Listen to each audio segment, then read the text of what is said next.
बदली है करवट, अभी खड़ी हुई नहीं, खड़ी तो उसी दिन होगी 30 अक्टूबर को। उस नए इतिहास के निर्माण करने में बम्बई से ज्यादा धर्म प्रेमी आए। एक नया इतिहास रचे, मर्यादा पुरुषोत्तम श्री राम के मंदिर का नव निर्माण। I appeal to you, Ram Jyoti will give you all the inspiration needed for the betterment of the life. All what is needed for betterment of life is only Ram. If there is no Ram, there is no survival. For that purpose, I Bharat माता की सौगंध राम की खाते हैं, सौगंध राम की खाते हैं, हम मंदिर वही बनाएंगे। बच्चा बच्चा राम का, जन्मभूमि के राम का, बच्चा बच्चा राम का। Ram Janmabhoomi actually belongs to Hindus. It's all Hindu only. We are all Hindu and we are supporter of Hindu. आपको लगता है कि ये राम जन्मभूमि बनेगा? Definitely, 100%. आप क्या काम करते हैं? I am doing my business, oil business. तो आप जाने वाले हैं अयोध्या? Yeah. कौन सी तारीख को निकलेंगे? Well, that depends on my booking. यहाँ से कितने लोग जाएंगे? They say, well, not less than 50,000.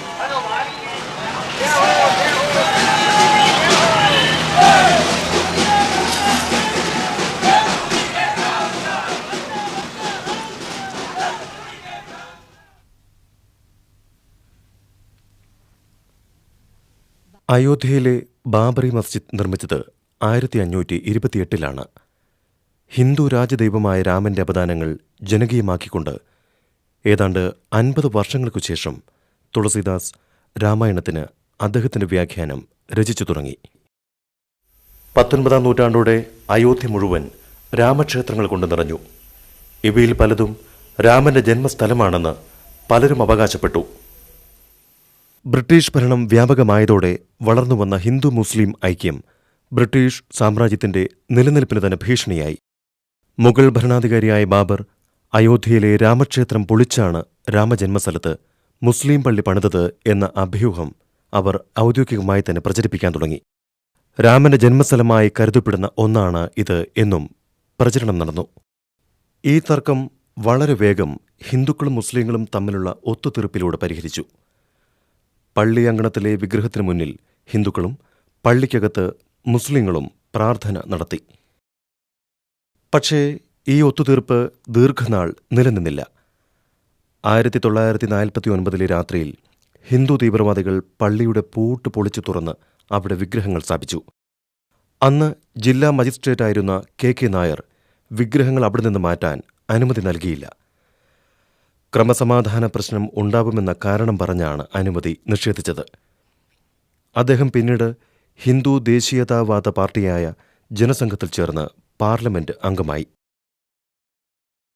പ്രശ്നം കോടതികളിലെത്തി. ഹിന്ദുക്കൾ പള്ളിക്ക് പുറത്തുള്ള ഒരു വിഗ്രഹത്തിനു മുന്നിൽ കോടതി നിയമിച്ച പുരോഹിതന്റെ നേതൃത്വത്തിൽ ആരാധന തുടർന്നു. ഇന്ന് ഹിന്ദു തീവ്രവാദികൾ ആവശ്യപ്പെടുന്നത് കോടതി വിധി എന്തായാലും അവിടെ പള്ളി പൊളിച്ചു തന്നെ രാമനു വേണ്ടി ബൃഹത്തായ ഒരു ക്ഷേത്രം പണിതേ തീരൂ എന്നാണ്. ലോകമെമ്പാടും പള്ളിക്കകത്ത് രാമന്റെ വിഭ്രമാത്മകമായ പ്രത്യക്ഷപ്പെടലിനെപ്പറ്റി വീഡിയോ ടേപ്പുകളും മറ്റും ഉപയോഗിച്ച് ആസൂത്രിതവും വ്യാപകവുമായ പ്രചാരണം നടന്നു.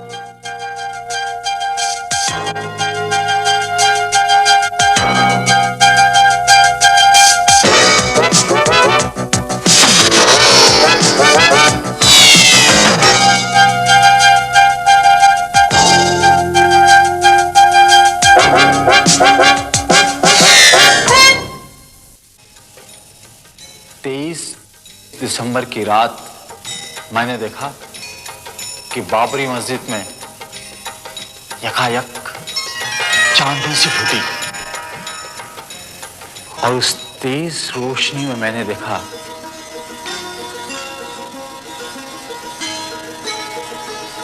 कि 4-5 साल का बेहद खूबसूरत लड़का खड़ा है। जब बेहोशी टूटी तो मैंने देखा कि सदर दरवाजे का ताला टूटकर जमीन पर पड़ा था। सिंहासन पर बुत रखा हुआ था और लोग आरती उतार रहे थे। 22 दिसंबर 1949 की रात्रि में भगवान श्री राम लला अयोध्या में अपनी जन्मभूमि पर प्रकट हुए। भय प्रकट कृपाला दीन दयाला कौशल्या हितकारी। ആരോ കണ്ട ആ വിഭ്രാന്തിക്ക് പല വ്യാഖ്യാനങ്ങളുമുണ്ടായി. അയോധ്യയിൽ പള്ളിക്കകത്ത് രാമവിഗ്രഹങ്ങൾ കൊണ്ടുവച്ച പുരോഹിതരിൽ ഒരാൾ ഇന്നും ജീവിച്ചിരിപ്പുണ്ട്.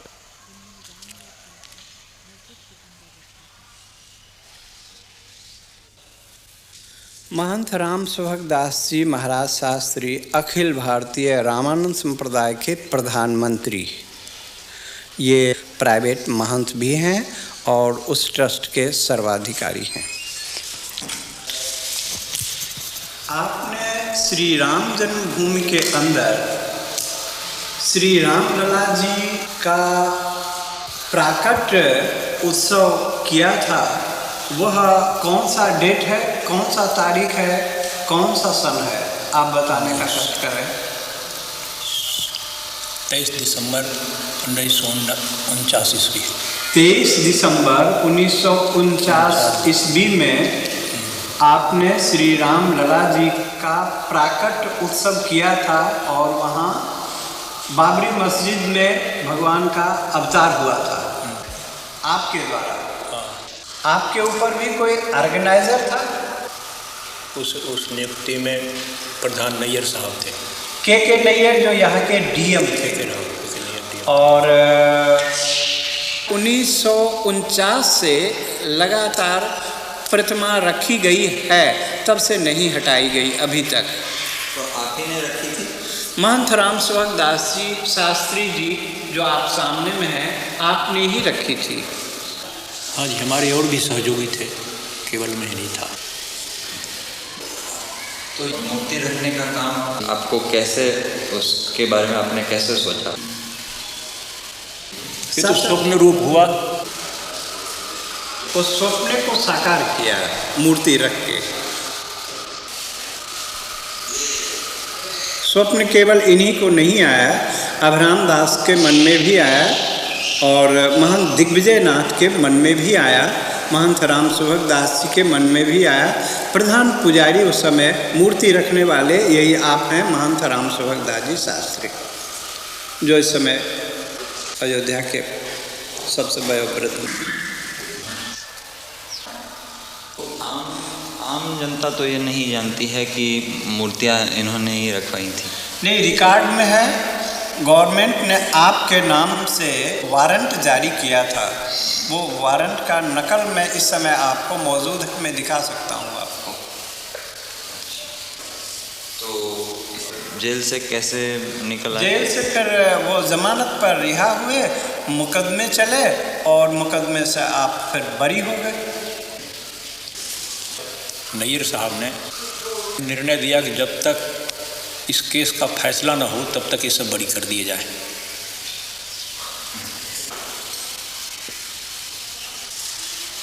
मेरा जो प्रारंभिक काम था कि भगवान राम उसमें स्थापित हों, इस सिद्धांत लेकर जितना काम करना था मैं किया। अभी बोलने पे मुझे गवर्नमेंट बंद भी कर सकती है इसलिए मैं बोलता हूँ नहीं।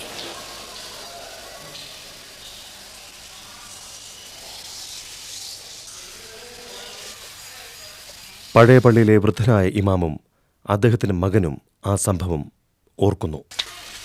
सन 49 की रात में जब मेरे फादर हाजी अब्दुल गफ्फार साहब ईशा की नमाज़ पढ़ने के लिए गए थे, तो उस वक्त नमाज़ पढ़ा के घर जब वापस आए तो सुबह फजर के दूसरे दिन सुबह जुमे के दिन फजर की नमाज़ पढ़ाने इनको जाना था। फिर तो उतनी में मौज़न रात में आया, जो वहाँ मस्जिद में रहता था, सफाई करने वाला, झाड़ू देने वाला। उसने बतलाया कि हमारे यहाँ मस्जिद के अंदर तो मूर्ति रख दिया है बैरागियों ने। तो इन्होंने कहा कि अच्छा ठीक है, हम चल रहे हैं वहाँ। ऐसा कैसे हो सकता है जब वहाँ आए तो डीएम ने वादा किया कि आप इस जुमे की नमाज़ कहीं अलग पढ़ लीजिए और उसके बाद में हम 2-4 जुमे में इसका फ़ैसला करके आपके हवाले कर देंगे, फिर आप इसमें नमाज़ पढ़िएगा। तो ये उसी जुमे का इंतज़ार आज तक कर रहे हैं।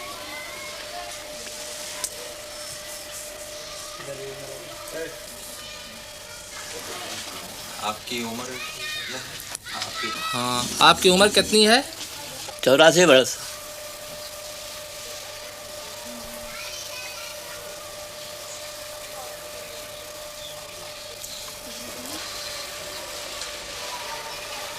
हमारा कारोबार सारा लकड़ी का सप्लाई करने का जो है मंदिरों से ही है ताल्लुक। मंदिर में हम लकड़ी बेचते हैं।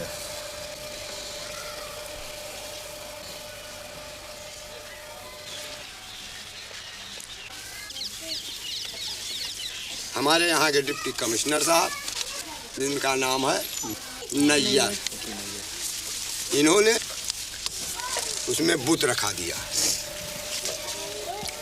रात को, और जब सुबह की नमाज पढ़ने गए लोग तो वहाँ नहीं जाने दिया। गवर्नमेंट के ऑर्डर हो गया। आप जानते थे किसी को जो वहाँ सुबह नमाज पढ़ने? अरे वो उसमें तैनात हैं, मुकर्रर थे। अजान देने वाला अलग और नमाज पढ़ाने वाला एक खास आदमी होता है जिसको पेश इमाम कहा जाता है।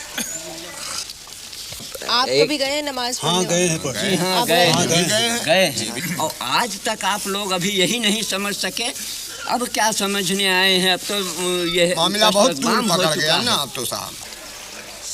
अब ज़ेर गौर है वहाँ अदालत में, दुनिया खलफशार हो गया। खुदा मालूम कितने लोग नज़र आतश हो गए, कितने लोग मौत के घाट पहुँच गए। और इसके बाद जनाब आज आप आते हैं उसके लिए जांच के लिए। तो हम लोग उसी के सहारे हैं कि क्या फैसला होता है। अब तो हमारी बात जौन पहुँचे कर रहा पहुँच गई। अब हमारी बात क्यों पहुँचाने वाला नहीं है और ना हमारी बात में कोनो ताकत है।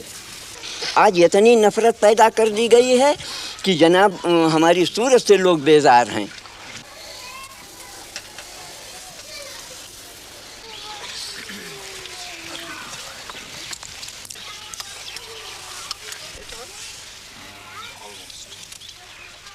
ആയിരത്തി 1986 സർക്കാർ ഹിന്ദു മതമൗലികവാദികളെയും മുസ്ലിം സമുദായത്തെയും ഒരുപോലെ പ്രീണിപ്പിക്കാൻ ശ്രമിച്ചു.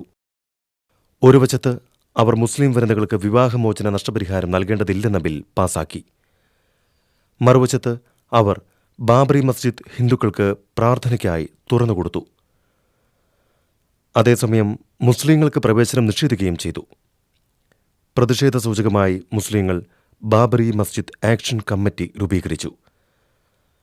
പക്ഷേ അത് ഹിന്ദു തീവ്രവാദത്തെ ശക്തമാക്കാനേ സഹായിച്ചുള്ളൂ. തുടർന്ന് രാജ്യത്തുണ്ടായ വർഗീയ കലാപത്തിൽ ഏതാണ്ട് 2500ഓളം പേരാണ് കൊല്ലപ്പെട്ടത്.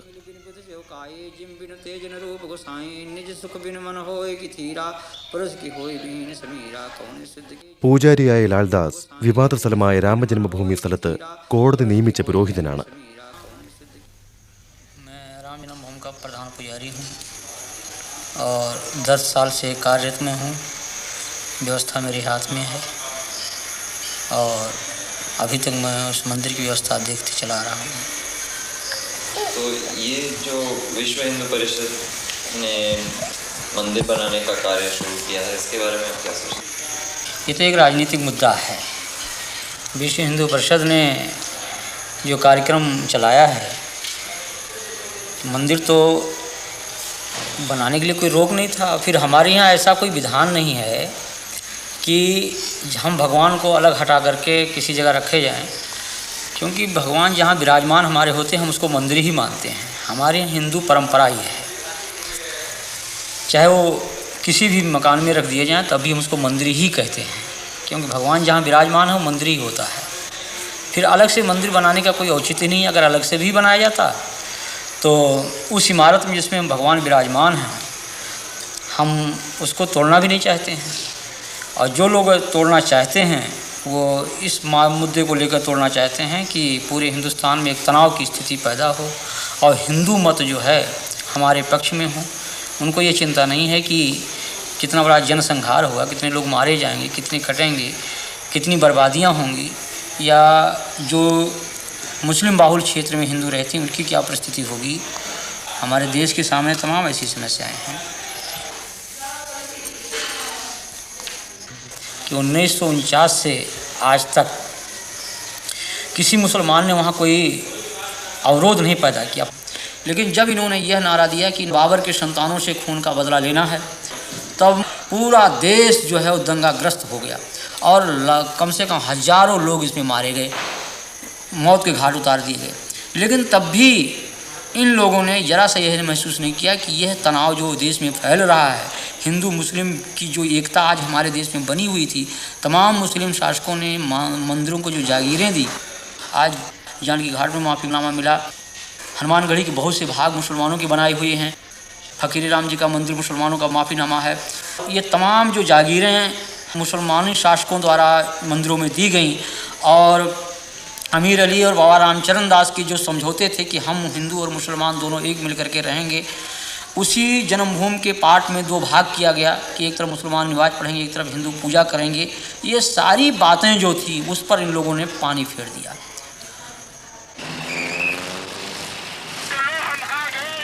ഹിന്ദു തരംഗത്തിലേറി അടുത്ത തിരഞ്ഞെടുപ്പിൽ ഭാരതീയ ജനതാ പാർട്ടി തങ്ങളുടെ ലോകസഭയിലെ സീറ്റ് 2 നിന്നും 85 വർദ്ധിപ്പിച്ചു. 1990 അവരുടെ നേതാവ് LK അദ്വാനി ഒരു എയർ കണ്ടീഷൻ ടൊയോട്ട രഥമായി സങ്കല്പിച്ച് ഒരു പ്രചാരണം ആരംഭിച്ചു. 1990 ഒക്ടോബർ മാസം 30 അയോധ്യയിൽ അവസാനിപ്പിക്കാൻ ഉദ്ദേശിച്ചുകൊണ്ട് 10,000 കിലോമീറ്റർ താണ്ടാനുള്ള രഥയാത്ര ആയിരക്കണക്കിന് കർസേവകരെയും ഹിന്ദു വാളണ്ടിയർമാരെയും കൂടെ ചേർക്കാൻ ഉദ്ദേശിച്ചുള്ളതായിരുന്നു. അയോധ്യയിൽ രാമക്ഷേത്രം പണിയാൻ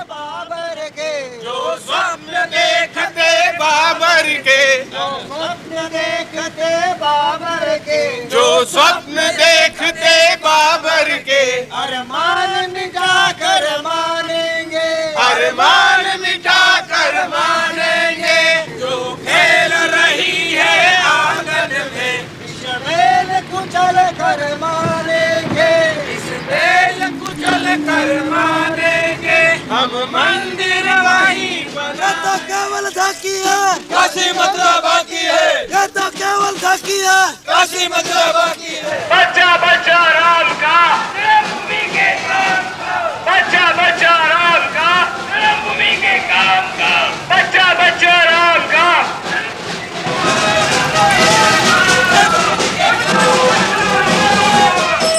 देख रहे वो ये भाषण चल रहा है ना, तो वही सुन रहे हैं हम लोग। तो वही गरीब के लिए क्या करते हैं ये लोग। अभी हम लोग ऐसे फुटपाथ जो रहते हैं, म्यूनसिपालिटी आती तोड़ डालती है कि क्या करेंगे। बारिश में बच्चे लोग लेके सोते, स्टेशन में जाते तो भगा देते पुलिस लोग। ये क्या हो रहा है? ये क्या चल रहा है ना, ये भाषण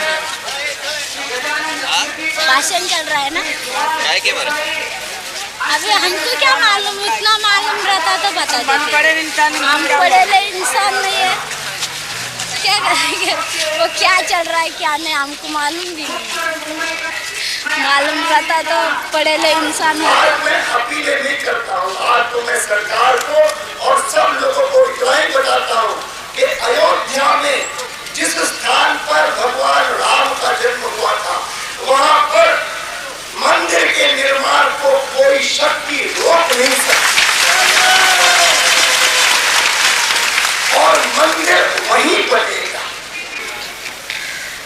आज प्रातःकाल में यहाँ पर आया तो मैंने एक अखबार में मोटी मोटी खबर देखी।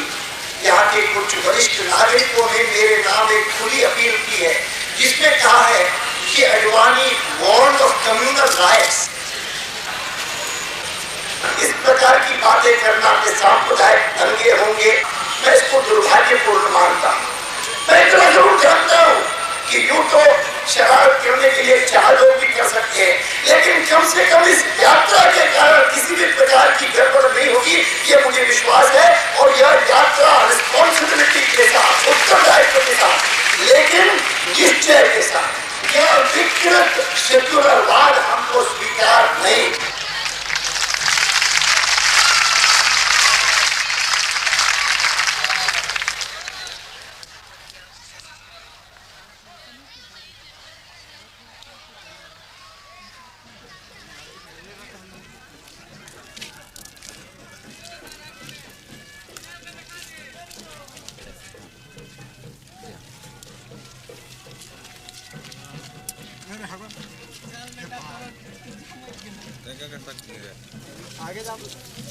तैयारी तो देखिए रहे हैं, बहुत धूमधाम से हो रही है। उनके स्वागत के लिए हम लोग तैयारी कर रहे हैं। सरकार के कहने से मंदिर और मस्जिद का निर्माण नहीं होता है। यह धर्म की बात है और पब्लिक का अपना अटूट विश्वास की बात है। आप कौन सा पार्टी के हैं? हम पार्टी वार्टी तो खैर छोड़िए, अभी धर्म की बात जहाँ तक बोलते हैं तो हिंदू धर्म से हम कंसल्ट है। मगर पार्टी में नहीं है? पार्टी तो ही है, किसी न किसी पार्टी से तो जरूर कंसल्ट है। हाँ वही पूछ रहे हैं। हम ऐसे दिल से कांग्रेस साई को चाहते हैं, लेकिन हम धर्म की जहाँ तक बात है तो हिंदू धर्म को तो ही है। देखिए मंदिर वो मेरा है। जो अयोध्या में जो मंदिर है वो हिंदुओं का है, वो आज से नहीं है, सदियों पुराना है। उसको मुसलमान लोग बाहर तोड़ के बनाया, उसको तो हम मानने को तैयार नहीं है। ये लोगों का कहना है कि यहाँ पे दंगा फसाद होने की संभावना है। हाँ देखिए, दंगा फसाद तो हर हाल में होगा ही, हो तो कोई उसका परवाह नहीं है, क्योंकि मंदिर मेरा है और मेरा पूर्वज का है आदिकाल से, और मंदिर वहाँ रहेगा ही। यानी दंगा फसाद होगा? दंगा फसाद अगर होगा तो हम भी तैयार हैं। हम शांति चाहते हैं, लेकिन अगर मेरे रास्ते में कोई रुकावट आएगा तो उसको छोड़ेंगे भी नहीं। रही जात की बात, यहाँ कौन से जात के हैं ज़्यादातर लोग? आप कौन से जात के हैं? हम आते हैं फॉरवर्ड में। फॉरवर्ड में नहीं, बैकवर्ड फॉरवर्ड में बैकवर्ड में साव जिसको बोलते हैं ना, बानिया केसरी बोलो। सबसे पहले तो संघ बना है आरएसएस, उसके बाद विश्व हिंदू परिषद बना है, और बजरंग दल तो विशेष करके राम जन्मभूमि के मुद्दे पर बनाया गया। जैसे ये यूथ विंग है विश्व हिंदू परिषद का बजरंग दल, भारतीय जनता पार्टी, विश्व हिंदू परिषद, बजरंग दल पूरा एक संघ परिवार है। ये बजरंग दल मतलब है एक हिंदुओं का युवा शक्ति एक साथ एक नाम से संगठित हो, जैसे कि राम जी का वानर सेना था। तो आप क्या काम करते हैं? हम अभी लॉ कर रहे हैं। हाँ, लॉ कर रहे हैं, वकालत। और आप? जी मैं इलेक्ट्रिशियन हूँ, ऐसा काम करते हैं। आपसे मेरा अपने इलेक्ट्रिक की दुकान है। इलेक्ट्रिक की दुकान है, इलेक्ट्रिक, बिजली इलेक्ट्रिक। क्यों आए आप इसमें? हम लोग जो भी विश्व हिंदू परिषद के ऊपर गलत नज़र देगा उसके लिए हम लोग उसका कोई भी कुछ भी कर सकते हैं उसके साथ। यानी क्या? जैसे उसके साथ अगर मारपीट का समय आया तो मारपीट किया जाएगा, बातचीत का समय आया अगर बात से काम चल जाता है तो बात से ही हम लोग निपट लेंगे, नहीं तो उसके साथ हम लोग बाध्य होकर के मारपीट करने के लिए भी तत्पर रहेंगे। यानी किनसे लड़ाई करनी पड़ेगी? जो भी हमारे हिंदू धर्म के विरोधी हो, जैसे कुछ मुस्लिम लोग हैं, कुछ अपने ही हिंदू लोग हैं जो कि हम लोगों को बाधा पहुंचाते हैं हिंदू धर्म के विषय में। राम जी का जन्म कहाँ हुआ था, इसके बारे में कोई प्रमाण है?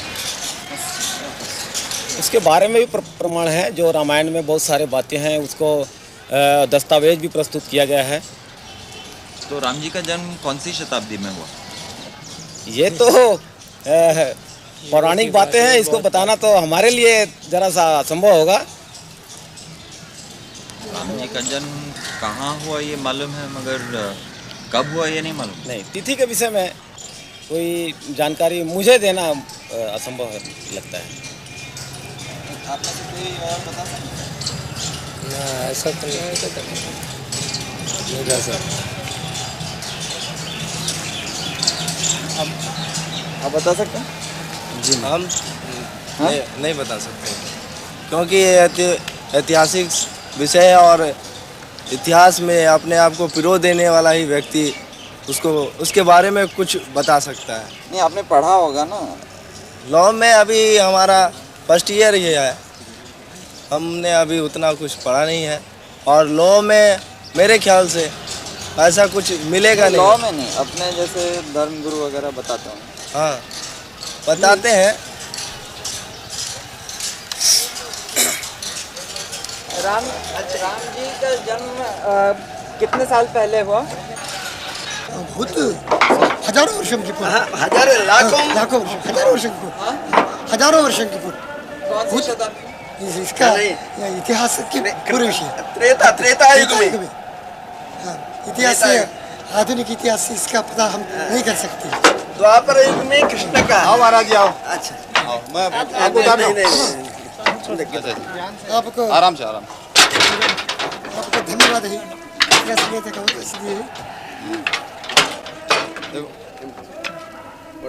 हाथ भी नहीं लगाने देना।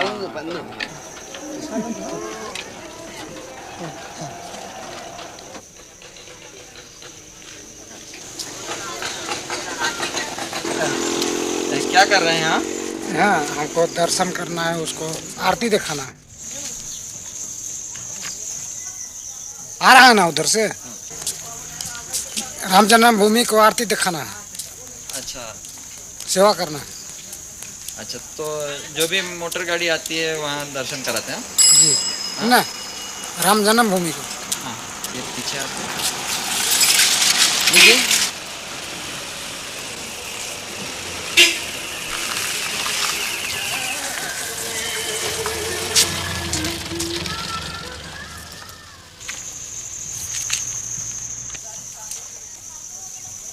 मंदिर आएगा उधर से। पूरा मंदिर? हाँ, ट्रक से। उधर से ट्रक में मंदिर आ रहा है? आएगा जो लिखा हुआ है।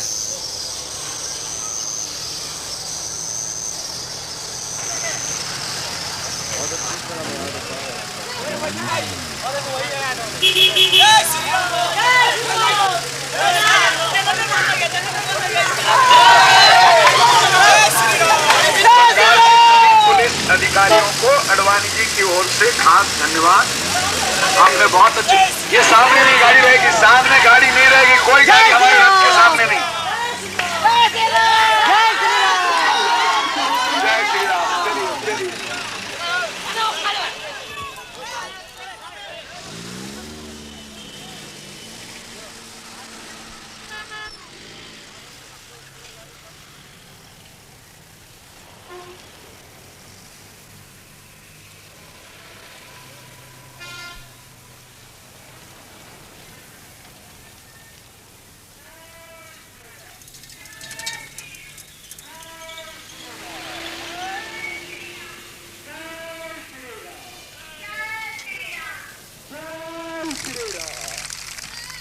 आज की तारीख में देख लीजिए, जैसे ही हमारी विजय यात्रा भगवान राम जी की रथ यात्रा लाल कृष्ण आडवाणी जी लेके बम्बई पहुंचे, वैसे ही जनता दल के 68 सदस्यों ने इस्तीफा देने के लिए उनको अपील कर दी है वीपी सिंह को कि वीपी सिंह साहब आप हट जाइए। और वीपी सिंह साहब को देखिए, मंडल लोग की क्या आवश्यकता थी आज की तारीख में? आप सबसे सलाह मशवरा करते, पहले दूसरे मसले हल कर ले, लेकिन नहीं, उनको अपनी कुर्सी बचाने के चक्कर में मंडल आयोग थोप दिया। और मुलायम सिंह यादव जैसे आदमी कहते हैं हम रथ यात्रा को अंदर नहीं घुसने देंगे। असली यादव नहीं लगता हमें, क्योंकि अगर असली यादव होता तो रथ यात्रा का स्वागत करता। ये असली यादव नहीं है। ये यादव मुझे लगता है कुछ पिछड़ी जाति होती से कहीं से आया होगा। മണ്ഡൽ കമ്മീഷൻ റിപ്പോർട്ട് നടപ്പാക്കാനും പിന്നോക്ക വിഭാഗക്കാർക്ക് ജോലി സംവരണം ചെയ്യാനുള്ള സർക്കാരിന്റെ നീക്കത്തെ സവർണ ഹിന്ദു വിഭാഗങ്ങൾ എതിർത്തു വരികയായിരുന്നു. അവരുടെ വിദ്വേഷം ബിജെപിക്കും രാമക്ഷേത്രത്തിനുമുള്ള പിന്തുണയായി മാറി. പക്ഷേ സമൂഹത്തിൽ ഇത്രനാൾ അവഗണിക്കപ്പെട്ടിരുന്നവർക്കിടയിൽ ഒരു പുതിയ ബോധം വളരാൻ തുടങ്ങിയിരുന്നു.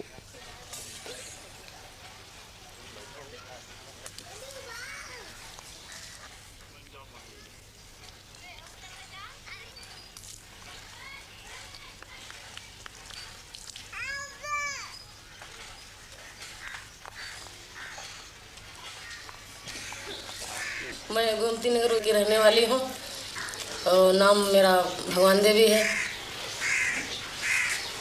सिलाई का काम, कपड़ा की दुकान भी है, दोनों दुकानदारी में करती हूँ।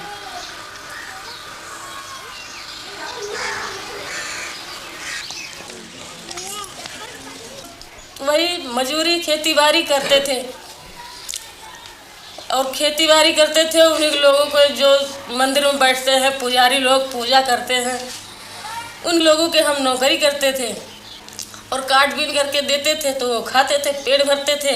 और जब गल्ला घर में भर ले तो कहें बाहर ही हटो, आप छूत हो, गल्ला हमारे घर अब आ गया है, अब आप छूत हो, चलो भागो यहाँ से, हमारे घर में कदम नहीं रखना, क्योंकि उनके घर में गल्ला आ चुका है।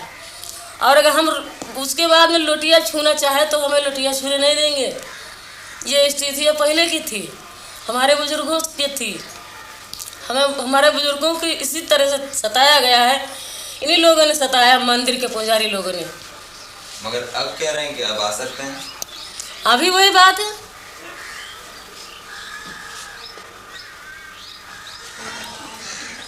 यहाँ कास्ट होता रहा, हम कास्ट करने वाले 45 साल की मेरी उम्र है। आज कितने साल हुई जिस वक्त अंग्रेज गया है, तो अगर तोड़ना जिसको रहा है तो वही से हटा दिया होता।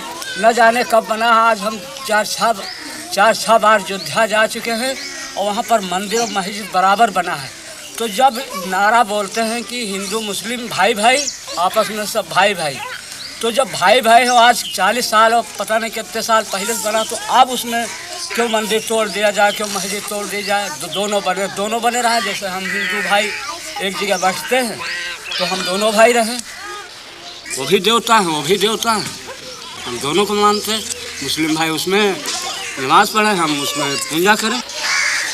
हमारी समझ में ये आता है। और उसमें एक बिगाड़ने से कोई नतीजा हल नहीं होना है, और सिवाय नुकसान, जनता पर नुकसान होना। आप कौन सी जात के? हम रैदास और चमार जिसको कहते हैं वही हैं।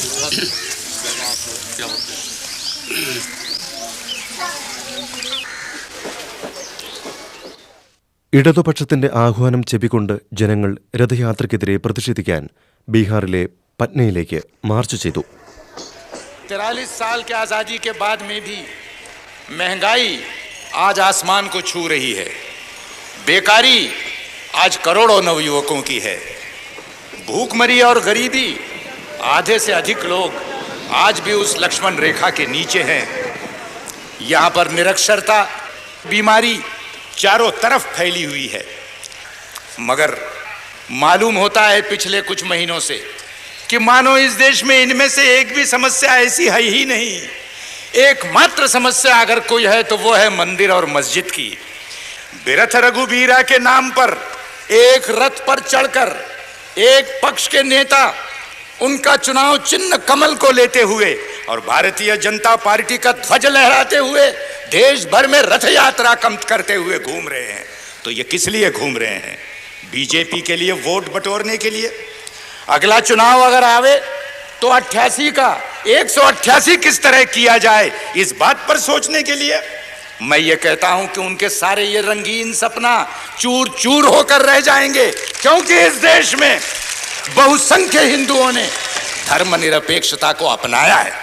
अगर आज ये भारत एक धर्मनिरपेक्ष देश के रूप में है, इसका बहुत बड़ा श्रेय इस देश में बसने वाले 85% हिंदुओं को बेशक जाता है। लेकिन न महात्मा गांधी, न जवाहरलाल नेहरू, न फांसी के तख्त पर लटकने वाले हमारे वो सैकड़ों तमाम जो शहीद हुए, उनमें से एक ने हिंदू राष्ट्र के लिए अपनी जान नहीं दी। इस बात को भुलाया नहीं जा सकता है। मगर ताज्जुब की बात है, हट है, मंदिर वहीं बनाएंगे और मस्जिद तोड़ करके ही बनाएंगे। इसमें राम की मर्यादा है। अयोध्या राम का जन्म स्थल है, माना। ये बात हिंदुओं का एक विश्वास, उनकी अस्मिता का सवाल है, इस बात को मैं मानता हूं। पर मैं ये कहता हूं कि मुझे कोई कह दे, अडवाणी जी या कोई और, कि अयोध्या का वो कौन सा चप्पा जमीन है कि जो राम की याद से पवित्र नहीं, ये मुझको वो कह दे। अयोध्या के कहीं भी जाकर के आप मंदिर बना लीजिए।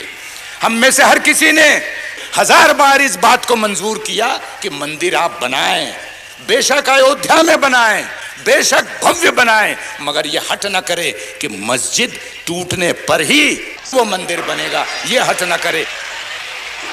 हम में से कोई लाल झंडे मानने वाले हो या कोई और भी हो, हम सब धर्मों की श्रद्धा करते हैं। एक धर्म की अस्मिता और अहंकार के नाम पर दूसरे धर्म की अस्मिता और आस्था आप तोड़ नहीं सकते, इस बात को ध्यान में रखिए। दोस्तों, हिंदू धर्म में सहिष्णुता है, असहिष्णुता भी है, मानवता भी है और जात पात की व्यवस्था भी है। और इसीलिए वर्षों से संत और महंतों ने अनेक प्रकार के सुधार लाने के प्रयत्न किए। जात पात व्यवस्था के खिलाफ उन्होंने अपनी आवाज बुलंद की, आज भी वो कायम पड़ा हुआ है। आज एक नया प्रयत्न चल रहा है कि इस देश के अंदर में जिनको प्रशासन से दूर रखकर कहा गया कि ये सिर्फ सेवा और चाकरी करने के सिर्फ इसी लायक हैं और किसी चीज के लायक नहीं हैं, आज एक प्रयत्न किया जा रहा है कि देश के कारोबार चलाने में उनको भी हाथ बटाने का मौका दिया जाए। लेकिन वही ताकतें जो हिंदू धर्म के अंदर कठमुल्लापन कायम रखना चाहते हैं, झंडा लहराकर मस्जिदें गिराना चाहते हैं, वही लोग इस देश के अंदर में वर्णाश्रम और जात पात के नाम पर भी जो है तो आज कस्में खा रहे हैं और उसके प्रयत्न कर रहे हैं। इनके चेहरों को देख लो, इनको पहचान लो, इनकी मनोवृत्ति को समझ लो। और इसलिए मैं कहूंगा कि यहां पर ये सारी लड़ाइयां एक तरह से जुट गई हैं कि मस्जिद कायम रहेगी, मंदिर जरूर बनेगा। इतना ही कहते हुए मैं अपनी बात को समाप्त करता हूं। मैं कहूंगा देशद्रोहियों सावधान, जाग उठा है राम भगवान। आपने कहना है देशद्रोहियों सावधान, जाग उठा है राम भगवान। मैं कहूंगा ये तो पहले झांकी है। आपने कहना है काशी मथुरा बाकी है। यह तो पहले झांकी है, काशी मथुरा बाकी है। इन्होंने तलवार दी थी भाई को, आज मैं उनको ये तलवार दे रही हूँ, उनके अभय के लिए, उनके निर्भय के लिए। एक बहन ने तलवार देना अपने आप में इतिहास बनता है। बोलो श्री लाल कृष्ण आडवाणी जी की, सौगंध राम की खाते हैं। LK आडवाणी जिंदाबाद, राम भक्त जिंदाबाद। और जोर से बोलिए भगवान श्री राम की। आप लोगों का बहुत बहुत धन्यवाद, नमस्कार।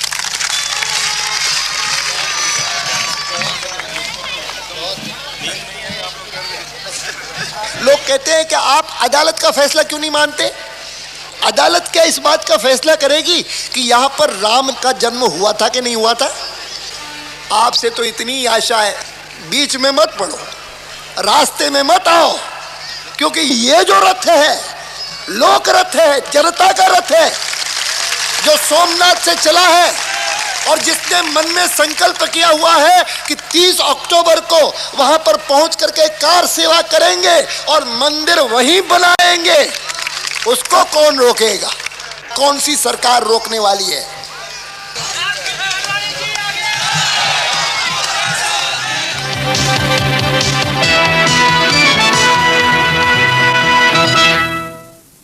BJP നേതാവ് LK അദ്വാനിയുടെ അറസ്റ്റിൽ പ്രതിഷേധിച്ച് പാർട്ടി ആഹ്വാനം ചെയ്ത ബന്ദിൽ രാജ്യത്തിന്റെ വിവിധ ഭാഗങ്ങളിൽ അക്രമങ്ങളുണ്ടായി. രാജസ്ഥാനിൽ കൊള്ളയും കൊള്ളിവെപ്പും തടയാൻ ജയ്പൂർ നഗരത്തിൽ സൈന്യം രംഗത്തിറങ്ങി. ഒരു പോലീസുകാരനടക്കം 5 പേർ കൊല്ലപ്പെട്ടു. ഗുജറാത്തിൽ VHP BJP ബന്ദിൽ 8 പേർ കൊല്ലപ്പെട്ടു. രാജസ്ഥാനിൽ ജയ്പൂർ, ജോധ്പൂർ, അൽവർ, നഗോർ എന്നിവിടങ്ങളിൽ വ്യാപകമായി അക്രമങ്ങളുണ്ടായി. രാജസ്ഥാനിൽ ഇതുവരെ 49 പേർ മരിച്ചതായി വാർത്താ ഏജൻസി റിപ്പോർട്ട് ചെയ്യുന്നു. सुढौरा कॉन्स्टिट्यूएंसी हरियाणा से मैं विधायक हूँ जनता दल से। अभी आज मैं पार्टी से रिजाइन कर रहा हूँ। ये मंदिर बनना चाहिए क्योंकि मुसलमान जो लोग हैं वो हमारे किराएदार हैं। 1947 में पटेल जी ने एक बात कही थी कि इन सालों को भगा दो, मोहम्मडन्स को।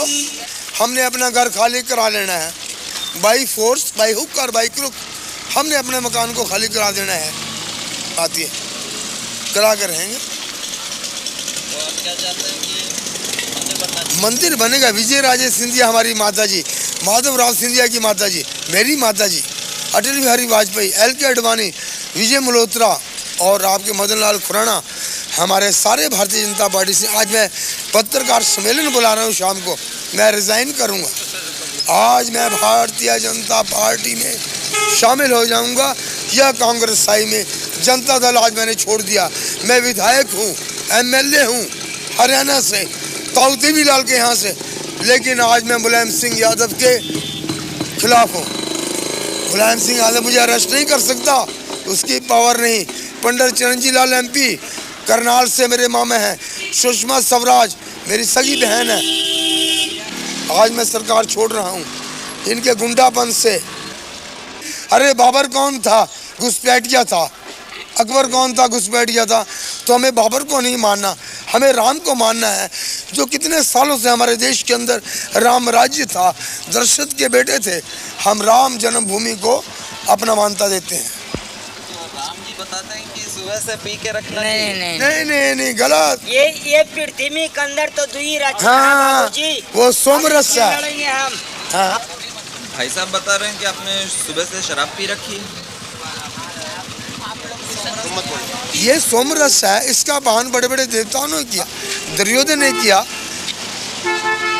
किया, धृतराष्ट्र ने किया, श्री कृष्ण ने किया। तो ये तो सोमरस है, इसको पीने के बाद दिमाग बढ़ता है।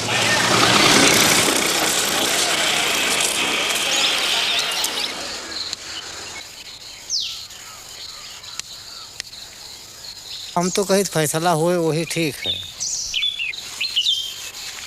वो अपना मस्जिद बनाओ, हम लोग अपना जो है हाँ, मंदिर बनाए। आप अपना मस्जिद भाई बनाए है ना, भाई कोई विशेष बात नहीं। हाँ। अब इतनी दोनों फरीकन में इतना जुझ है। हाँ। और इसमें फायदा कुछ नहीं होगा, बस नुकसान के अलावा क्या फायदा है भाई? पैसा हर जगह जो लड़ाई हो ठनी तो पैसा लागी, इधर से पैसा उनका घाटा नहीं पर हमारे लोगों का घाटा है। हम लोग चौराहा दुकान खोले, कोई एक पैसा काम नहीं होता, एक पैसा काम नहीं हो रहा है। घर जा किसान है, आप बताओ कि 4 किलो का नमक बिका रहा है तो काका कहते ने किलो भरे का नहीं मिल रहा है। 1.5 रुपया 2 रुपया किलो का नमक मिल रहा है। हाँ। बस कहा है हमारे लोगन का गल्ला बखारी सस्ता है, सस्ता बस, और कोई चीज़ सस्ती नहीं है। सब गल्ला हमारा लोगन सस्ता है और जत्ती है सब महंगाई है। ये बात हाँ। कभी कोई झगड़ा नहीं, कभी नहीं झगड़ा हो। अब हमारे यहाँ पर कोई वैसी बात नहीं है। ये तो बाहर का जो है सब सब बातें बेकार की लड़ाई झगड़ा करने वाली है ना। मस्जिद तोड़ के मंदिर कैसे बने? अब बगल में बना लिया, कोई बात नहीं, झगड़ा शांत कर लिया, शांत हो बिल्कुल। लेकिन अब एक उठाव वाली बात है तो वो बात अलग, लड़ाई वाली मतलब बात हो गई। आप हिंदू हैं कि मुसलमान? नहीं, हम तो हिंदू। तभी आप सोचते हैं कि यहाँ मस्जिद नहीं टूटनी चाहिए? बिल्कुल, क्यों भाई हमारे मंदिर बना हो, कोई थोड़ा लागे तो हम कैसी बात टूट जाए मंदिर? हाँ, तो अगर तुमको मस्जिद बनाना है तो अपन अलग बना लो, या जैसे भी लोगों को मंदिर बनाना है तो अलग बना लें दूर। मस्जिद न तोड़ा, जिससे एक चीज़ बनी है तो तोड़ना नहीं ठीक, पूरा क्यों तोड़ा?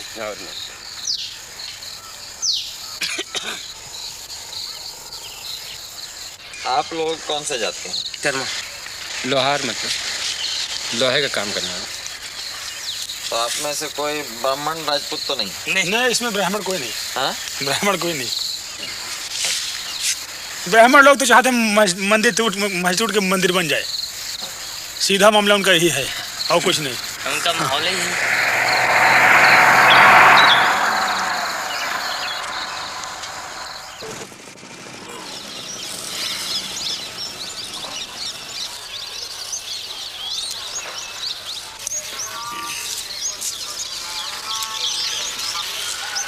आप यहाँ कितने साल से हैं?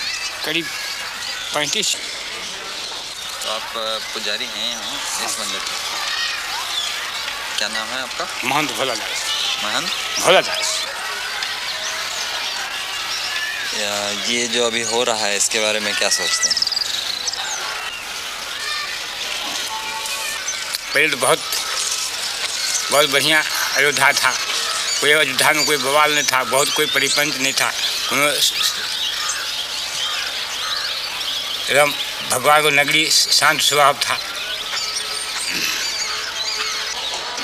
अब तो बवाली बवाल बवाली बवाल बवाली बवाल चलता है।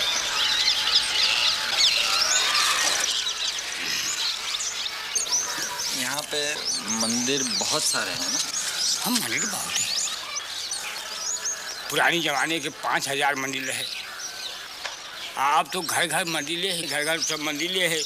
जो दो कोठरी बनाए जो भगवान को मंदिर बनवा लिए हैं। और मस्जिद भी है यहाँ पुराने? मस्जिद भी कई वो है। जब अंग्रेजों की ज़माना था तो मुसलमान भी काफ़ी था, कोनो आवाज़ बवाल नहीं होता था। अयोध्या के जिम्मेदार रहे मुसलमानों, हाँ, जो अच्छन मियाँ नाम को था, पहले अयोध्या का जिम्मेदार था। ये अमावा कोठी है, ये सब मुसलमानी का था। ये सब पूरा मस्जिदें रहे। ये मणि पर्वत है जो कम से कब्र है। वहाँ करीब कोतवाली के पीछे 9 गजी है, 9 गज के कब्र है। हाँ, मस्जिद भी है वहाँ और 9 गज के कब्र है। कोई बवाल नहीं था, कोनो परिपंच नहीं था। ये तो केवल वही राम जन्मभूमि के तब से बवाल बवाल बवाल शुरू होते। बस वो जब नैयर साहब रहे तब से, पहले कहाँ बवाल रहे हैं। भगवान जन्म लिया था, अभी नहीं मालूम कि ये घर में लिया कि वहाँ पर लिया कि वहाँ पर लिया कि वहाँ पर लिया कि वहाँ पर लिया, मगर भगवान अयोध्या में जन्म लिया। अब ये कैसे कहो कि हम यही मस्जिद में जन्म लिया।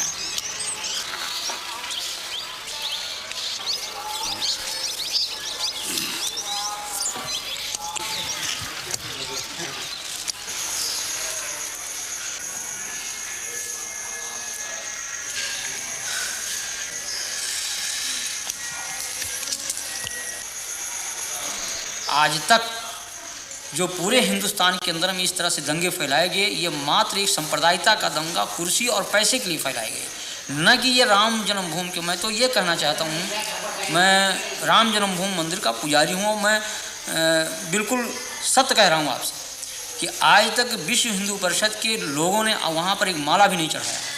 भगवान की पूजा अर्चना तक उन लोगों ने नहीं करवाया वहाँ पर।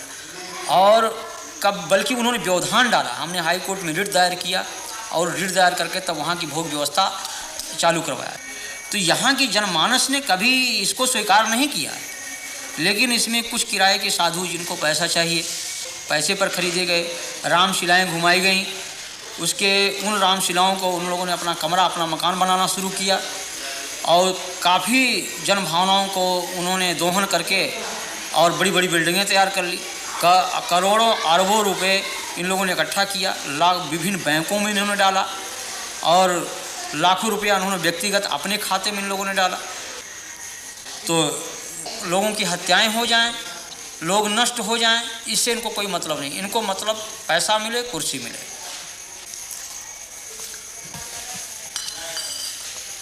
यहाँ जो लोग हिंदू राष्ट्र की बात करते हैं, राम के नाम पर तनाव फैलाते हैं, हिंसा करते हैं, ये सभी उच्च जाति के लोग हैं और ये सबके सब सुविधाभोगी हैं।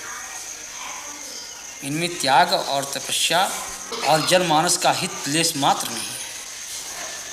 ये केवल धार्मिक भावनाओं को बाहर करके और स्वयं को सुख सुविधा में वो परिणित किए हुए हैं। ये जनहित की बात कर ही नहीं सकते।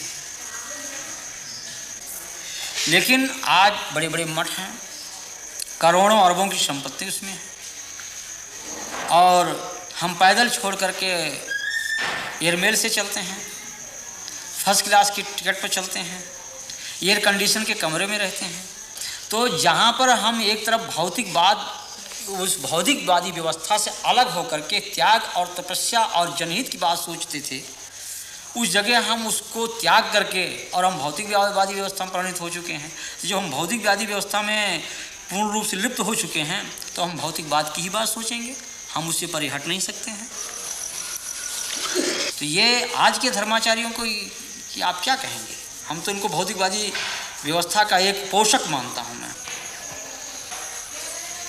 ये जो पूंजीपति कहते हैं कि हिंदू धर्म की रक्षा, हिंदू धर्म की रक्षा। मैं कह रहा हूँ कि यहीं पर देश के पूंजीपतियों की जो आज धर्म की, आज अशोक सिंघल को इस बात को जो कह रहे हैं कि हम बहुत बड़े राम के भक्त हैं, क्या राम का यही आदर्श है कि 90% लोग भूखों मरे?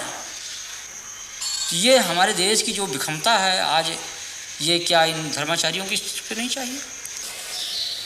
अगर आप बड़े पूंजीपति हैं, आपके पास पैसा है, आपके कहने में एक पूंजीपति समुदाय देश का है, तो उन पूंजीपतियों से पैसा लेकर के उन गरीबों में लगाइए आप, जैसे मदर टेरेसा कर रही है, या और जिन धर्माचार्यों ने किया है, पूर्व जो धर्माचार्यों हमारे ने किया है, उनका अनुकरण करें आप।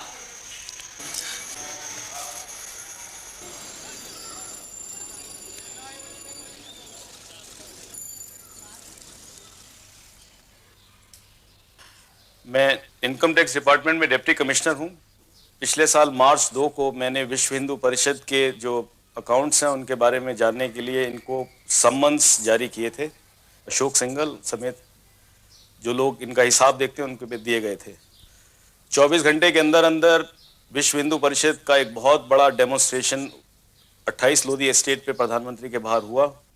उसी दिन मेरा मद्रास तबादला कर दिया गया और तब जो सरकार थी उन्होंने उस पूरी इंक्वायरी को दबा दिया, फिर मुझे सस्पेंड कर दिया गया। विश्व हिंदू परिषद के बारे में दो तीन चीजें मुख्य मुद्दे मैं देख रहा था। एक तो ये कि क्या इनके पास बाहर से पैसा आया है कि नहीं आया है। विश्व हिंदू परिषद ने रिजर्व बैंक ऑफ इंडिया को अप्लाई किया था कि हमें बाहर से पैसा लाने दिया जाए, क्योंकि बाहर से उनकी बहुत सारी ब्रांचेज उनके मंदिर के लिए पैसा भेजना चाहती हैं। रिजर्व बैंक ऑफ इंडिया ने इनको ये परमिशन नहीं दी, क्योंकि ऐसे ऑर्गेनाइजेशंस जो देश के अंदर या तो तोड़फोड़ की कार्रवाई कर रहे हो या राजनीतिक कार्यों में लगे, उनको ऐसी परमिशन नहीं दी जाती और विश्व हिंदू परिषद को ऐसी कोई परमिशन नहीं दी गई थी। विश्व हिंदू परिषद अमेरिका नाम की एक संस्था है अमेरिका में, जिसके करीब 200 ब्रांचेज हैं सारे अमेरिका में, और ऐसी ही ब्रांचेज कनाडा और इंग्लैंड के अंदर हैं, जिनकी संख्या करीब 1 लाख से ऊपर सदस्यों की बताई जाती है और इनसे पैसा इकट्ठा किया गया। ये हमारी नॉलेज में था। ऐसा है कि जब इनकम टैक्स का रिटर्न किसी ट्रस्ट को फाइल करना होता है तो उसको सारे अकाउंट्स की तफसील देनी होती है, ये कानून है। 30 अक्टूबर 1979 को अशोक सिंघल ने एक रिटर्न फाइल की, जिसके अंदर उन्होंने उसके ऊपर तो लिख दिया कि हमको इतना पैसा आया और इतना पैसा हमारा गया है, और मैं उसके साथ सारी एक एक चीज का बयान दे रहा हूं कि कहां से पैसा आया कहां से नहीं आया। वो सारी बयान जो था रिटर्न से गायब था। तो हमने ये सबसे पहले था कि उसको हो सकता है कि शायद हमसे खोया हो, हमारे डिपार्टमेंट से खोया हो, तो ये सबसे पहले था कि आप उसका हमें डुप्लीकेट दीजिए सबसे पहले। लेकिन वो सवाल अब ये पता लगा कि उसका डुप्लीकेट ही नहीं है। उनकी फाइल में जो सारे कागज जो कहते हैं हमने सबमिट किया, उसके आज तक डुप्लीकेट्स उसके आज तक नहीं दिए गए। और इनके कई ऐसे नेताओं के खिलाफ हमारे पास, जो हमारे इन्फॉर्मेंट्स हैं, हमारे पास इंफॉर्मेशन ला रहे थे। इनका झगड़ा भी हुआ विश्व हिंदू परिषद के नेताओं का आपस के अंदर कि 1,66,00,000 रुपए जो शिलान्यास पे खर्चा हुआ, वो सारा उसमें काफी बोगस था, उसमें लोग पैसा खा गए हैं। ये बातें वहां पे झगड़ा हुआ, फिर नई कमेटी बनी, लेकिन उसके बाद फिर एकदम ये पूरा विश्व हिंदू परिषद ने जब देखा कि ये बिल्कुल इंक्वायरी उन लोगों की कन्विक्शन के अंदर निकल सकती है, क्योंकि इनके पास ना तो किसी तरह का हिसाब था, तो उन्होंने सरकार के ऊपर ये निश्चित तौर पे दबाव डाला मार्च 8 को कि इसको या तो किया जाए, नहीं तो हम सरकार से अपना समर्थन वापस ले लेंगे। जब ये बार बार ये बोलते हैं विश्व हिंदू परिषद के नेता कि हम कुछ नहीं छुपा रहे हैं, हम जब छुपा नहीं रहे हैं तो आप कानून के आगे अपने गवाही देने के लिए आप क्यों भाग रहे हैं? पिछले 13 महीने से आप छुपते क्यों फिर रहे हैं? एक तरफ क्या इसका एक ही कानून, क्या मुझे तो हिंदुस्तान की पब्लिक ही बताए इसमें क्या सच है क्या झूठ है। हम तो कहते हैं कि नहीं छुपाने का तो प्रॉब्लम क्या है? कोई और ऑफिसर्स भी बैठे हैं वहां पे, अपना सब दे दीजिए आप अपना हिसाब।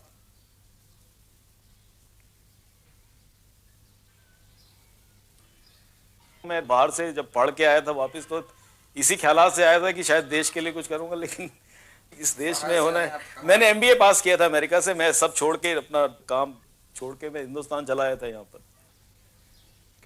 अगर एक कानून इंप्लीमेंट करने वाले ऑफिसर को अगर आप उसके साथ ऐसा करेंगे तो इस देश में कोई कानून नहीं रहेगा, ये हम बता सकते हैं। अगर हमारे साथ जो हुआ है, हम आपको बता दें, इस देश के अंदर ये एक फाउंडेशन डल गई है हमारे साथ जो हुआ है कि इस देश के अंदर कभी कानून नहीं रहेगा। क्योंकि अगर जो कानून वाले ऑफिसर्स के साथ ये किया गया जो मेरे साथ हुआ है, तो इसका यही नतीजा है कि देश के अंदर कानून हमेशा के लिए खत्म हो गया।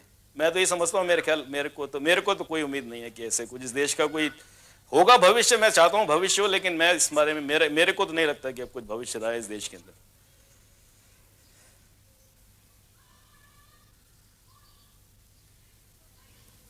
जब आपने ये सब कार्रवाइयाँ शुरू की तो उसके बाद किसी ने आपके ऊपर दबाव डाला या धमकियाँ वगैरह दी? हाँ, मेरे को 2 बार 2 लोगों ने धमकियाँ दी। मैं उनके नाम नहीं देना चाहता। 2 धमकियाँ दी। उन्होंने कहा कि अगर आपने आगे जबान खोली तो हम आपको जान मार देंगे, आपको जान से। ये बात मेरी नहीं है, ये बहुत सारे, जितने भी मेरा ये आज तक अनुभव है कि इस देश में जब भी कोई सिविल सर्वेंट ने भ्रष्टाचार के खिलाफ आवाज उठाई है पिछले 10 साल में, उस आदमी ने भुगता है। और इस सिर्फ बीएचपी का सवाल नहीं, मैं समझता हूँ सब जगह पैसे वाला गरीब को जलील, जलालत जो है सब जगह घुस गई है। और धर्म का उसका नाम देना ये तो बहुत गलत बात है। धर्म तो बिल्कुल ही नहीं है कम से कम।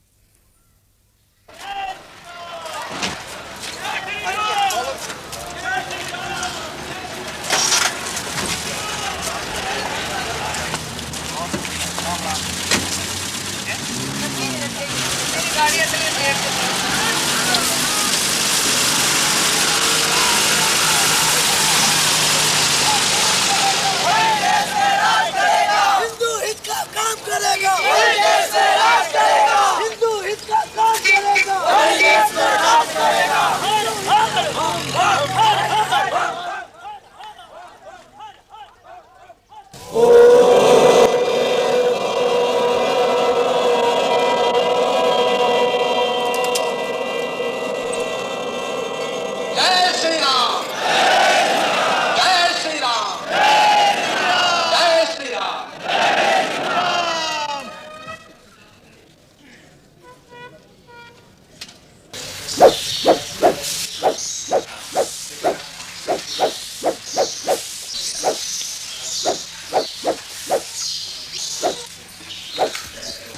अक्टूबर को हिंदू पहुंचेगा, सरजू में एक बूंद जल नहीं रहेगा, वो खून की धारा से नदी बहेगी और सारा अयोध्या रक्त रंजित हो जाएगा।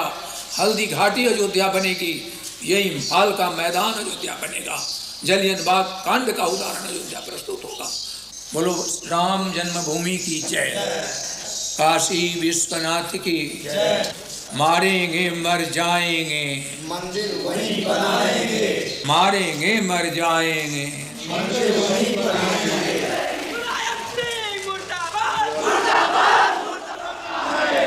കർസേവയ്ക്കുള്ള ദിനം ഒക്ടോബർ മാസം 30-ാം തീയതിയായി നിശ്ചയിക്കുമ്പോൾ അന്നു തന്നെ നടക്കേണ്ട പരിക്രമയാത്രയുമായി അതിനെ ബോധപൂർവം കൂട്ടിക്കുഴയ്ക്കുകയായിരുന്നു VHP. പരിക്രമയ്ക്കെത്തിയ സാധാരണക്കാരെയും പള്ളി പൊളിക്കാനിറങ്ങിത്തിരിച്ച കർസേവകരെയും തിരിച്ചറിയാനാവാത്തതിനാൽ തദ്ദേശ ഭരണകൂടം അവിടെ ഒരു കർഫ്യൂ പ്രഖ്യാപിച്ചു.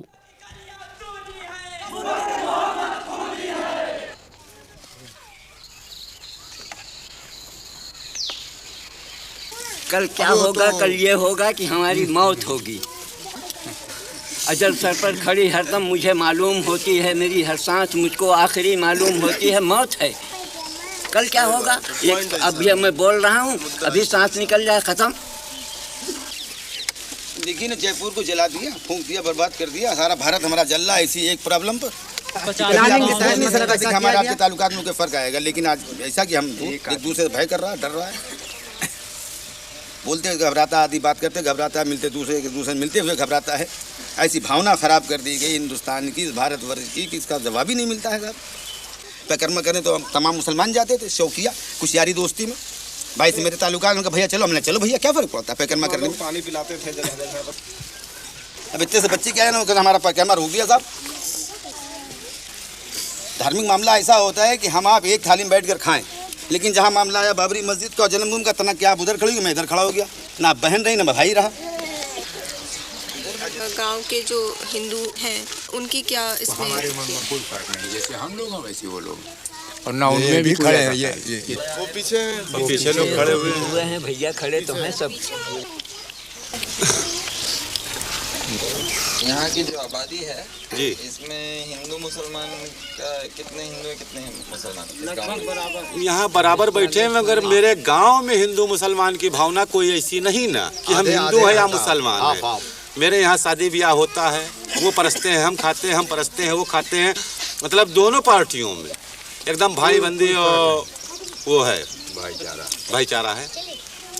तो हमारे गांव में तो कोई ऐसी बात ही नहीं ना। तो इस माहौल में भी वो भाईचारा जी हाँ, हमारे यहाँ कायम है भाईचारा।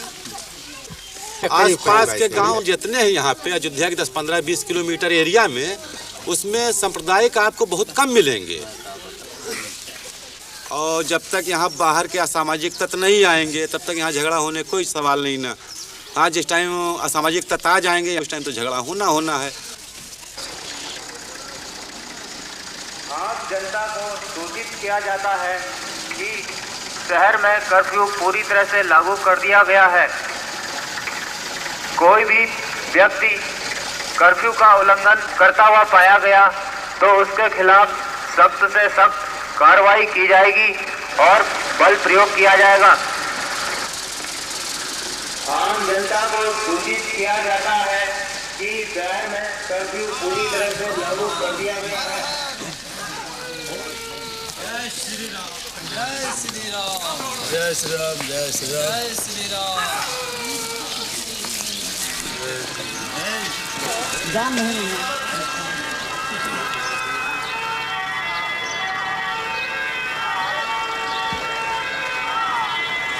जिस हिंदू का खून खोले खून नहीं हुआ पानी है। अरे जिस हिंदू का खून खोले खून नहीं हुआ पानी है। अरे जिस हिंदू का खून ഒക്ടോബർ മാസം 30-ാം തീയതി അയോധ്യയിലെത്തിയവർ സരയൂ പാലം കടന്ന് അവിടെ പ്രവേശിക്കും മുൻപ് അറസ്റ്റ് ചെയ്യപ്പെട്ടു. ഹിന്ദുത്വത്തിനു വേണ്ടി തങ്ങളെ തുണയ്ക്കാനാണ് കർസേവകർ പോലീസിനോട് ആഹ്വാനം ചെയ്തത്.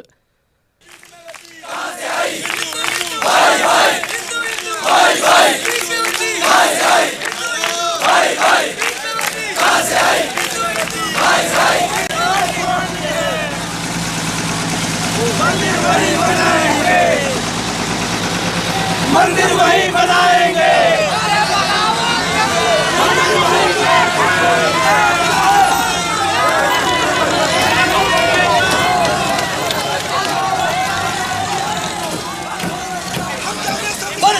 रामचंद्र महाराज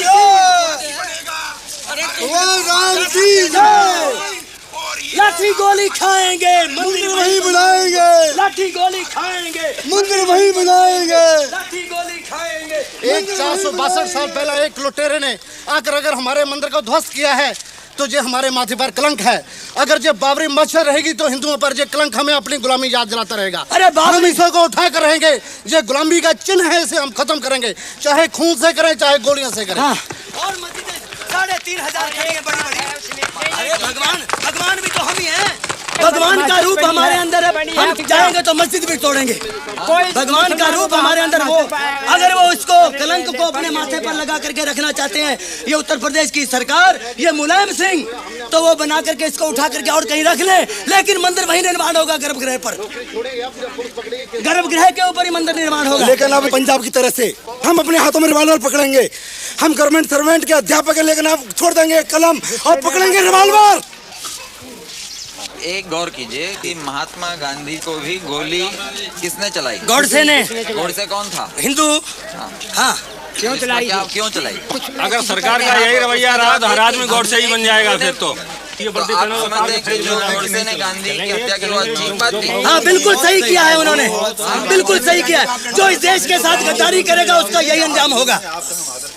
और एक बात, चाहे वो मुलायम सिंह हो चाहे वीपी सिंह हो, उसका अंजाम यही होगा। लेकिन हम यहाँ धर्म नगरी में आए हैं, मंदिर का निर्माण करने आए, लड़ने नहीं आए। महात्मा गांधी की भी हत्या आपका ठीक है? बिल्कुल सही किया है उसने, गोडसे ने कोई गलत नहीं किया।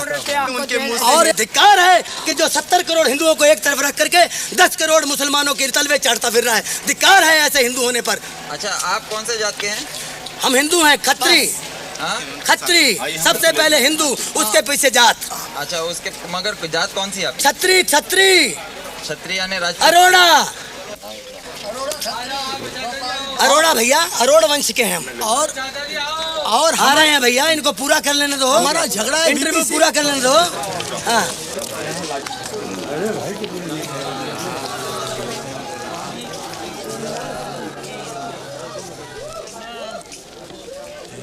आप कहाँ से आए?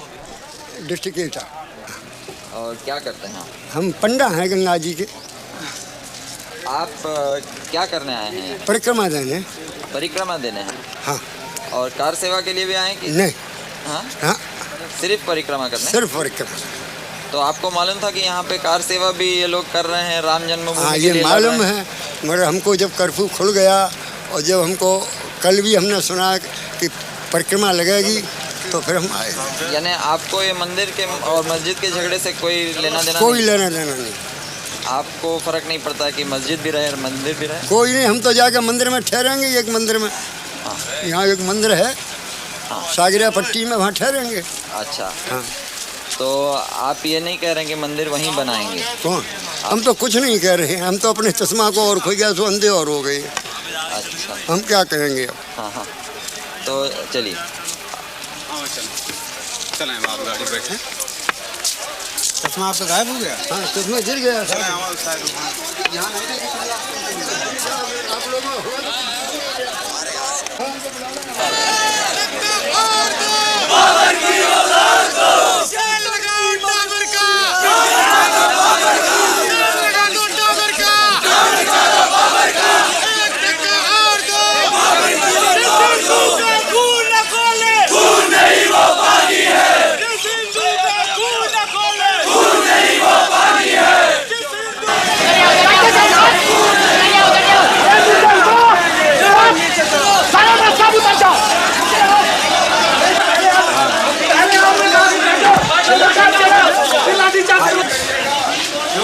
कैसे जाने दो भाई। अरे अरे यार श्रीमान जी निकल रहे हैं हम लोग। श्रीमान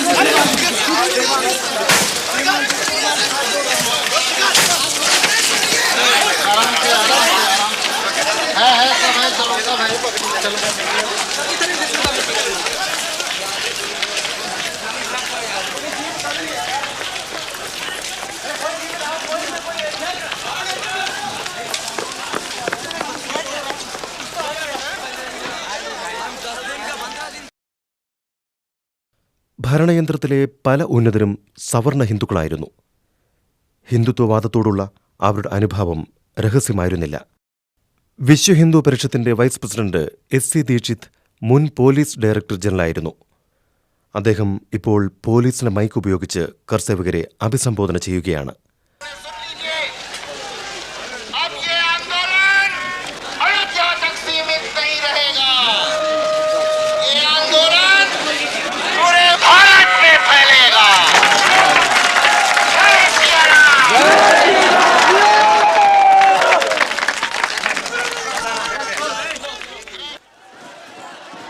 പ്രസംഗം അവസാനിച്ച നിമിഷങ്ങൾക്കകം അത് പോലീസിലും ചലനമുണ്ടാക്കി.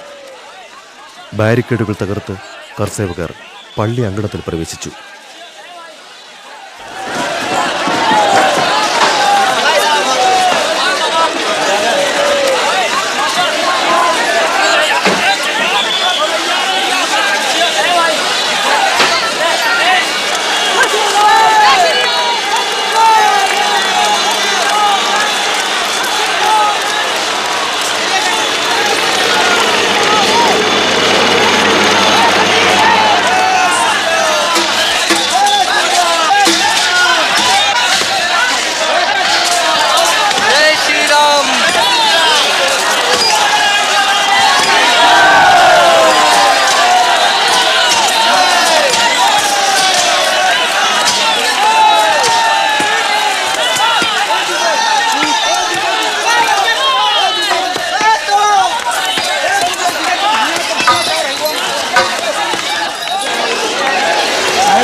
करके मंदिर को मैंने कब्जा किया, तोड़ दिया और तोड़ करके हमने चाहे जो कुछ हो जाए लाठियां सहते भी रहे और हम तोड़ते भी रहे।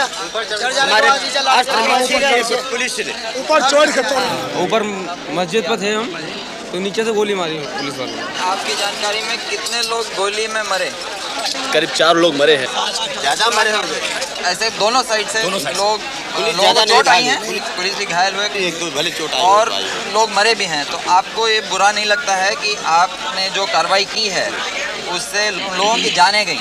तो अगर आप ये नहीं करते तो वो जिंदा रहते हैं ना जी, तो इसके बारे में बुरा नहीं लगता? नहीं, बुरा तो लगता है साहब, लेकिन फिर भी वो हमारे भाई हैं, वो हमारे भाई हैं, लेकिन फिर भी उसके बावजूद हमारे प्रशासन ने बहुत हमारी मदद करी है। अब उनके आभार प्रकट करते हैं पुलिस वालों के, सीआरपी वालों के, सेंट्रल रिजर्व पुलिस वालों के, कि उन्होंने हमको यहाँ पर आने की इजाज़त दी और हम मंदिर के अंदर घुस करके और मंदिर का जो काम हमको करना चाहिए था, जिसका बीड़ा हम लोगों ने उठाया था, उसको हमने पूर्ण किया। तो लोगों की जानेंगे उसके बारे में क्या? अब उसके जरिए हमको जो है बहुत दुख है, उसके लिए हमें दुख है कि जिनकी जाने गई हैं, ये घायल व्यक्ति हैं और जो घायल हैं हुए हैं, उनके लिए भी हमको बड़ा दुख है।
ही नहीं बल्कि पूरी भारत की जनमानस को इसका विरोध करना चाहिए कि किसी की धार्मिक भावना पर ठेस नहीं पहुंचाना चाहिए।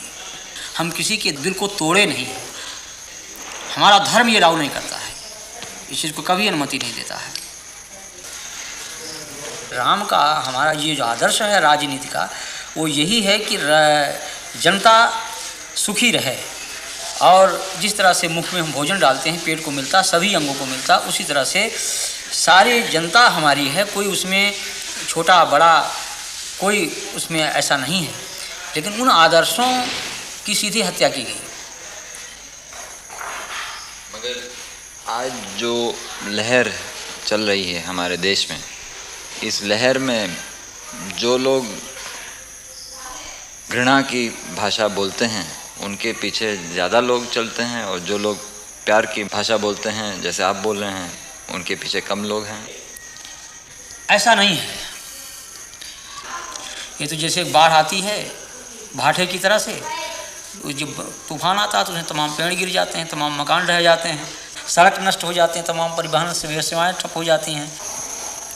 एक दोहा लिखा है आरण्यकांड में कि हरित भूमि तृण संकुल समुझ परहि नहीं पंथ, जिम पाखंड बादते लुप्त भये सदग्रंथ। जब घोर बरसात होती है तो इतनी घास उग जाती है, जो सही रास्ते वो दिखाई नहीं पड़ते हैं। उसी तरह जिस तरह से पाखंडियों की बात से सही बात जो है छिप जाती है। जैसे कोई आदमी खा लिया कोई नशा जब तक उसके शरीर में रहेगा तब तक कोई भी क्रिया कर सकता है, पागल भी हो सकता है, अटैक भी कर सकता है, स्वयं की आत्महत्या कर सकता है। ये सब उन्माद होते हैं, विचार चिंतन ये सब नष्ट हो जाते हैं। लेकिन ये बरसात ऋतु थोड़ी ही देर तक होती है, बाद में लोगों की समझने की सोचने की ये क्षमता होती है। तो आज जो कुछ लोगों में इस तरह की बातें हैं, ये एक उन्माद है। और जब लोगों को असलियत सामने आ जाएगी, जब लोग जान जाएंगे कि हाँ ये बात गलत कही गई, हम लोगों को गुमराह किया गया, तो अपने ही लोग उसका बहिष्कार कर देंगे। मैं बहुत दुख महसूस करता हूँ, तब भी मैं अपने को उतना ही संयम उतना ही धैर्य में अपना बना रखा हूँ। तूफान है, लेकिन उस तूफान से हम उसे विचलित नहीं होना चाहिए। ये भाटे की तरह से आया और गया।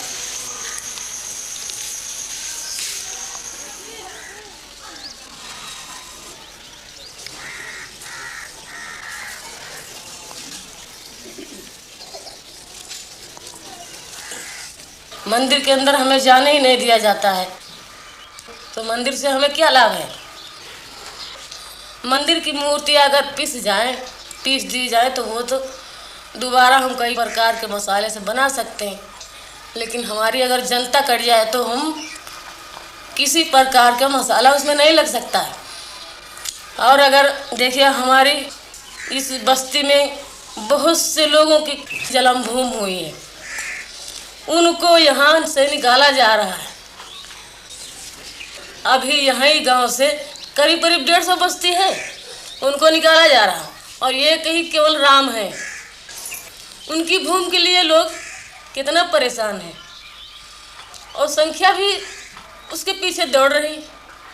देखिए मैं क्यों दौड़ूं?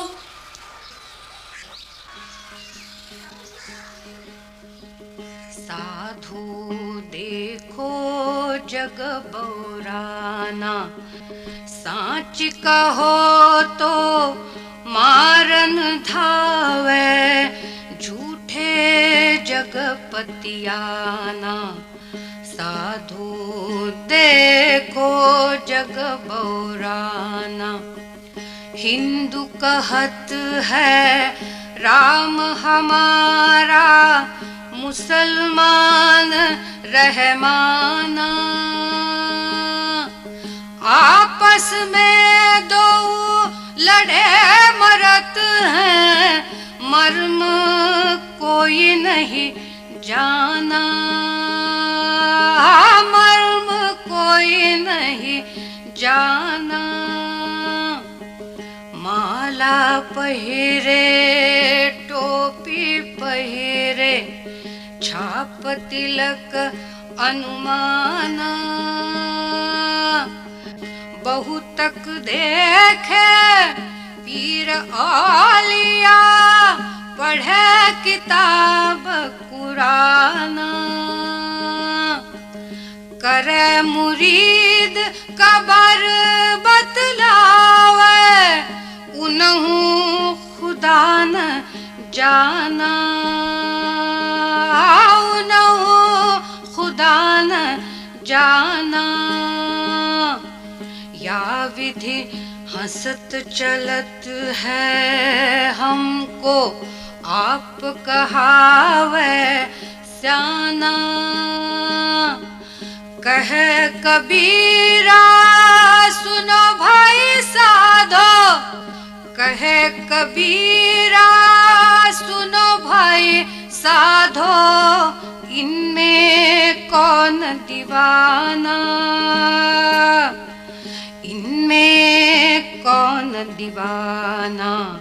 साधु देखो जग बौराना, साधु देखो जग बौराना।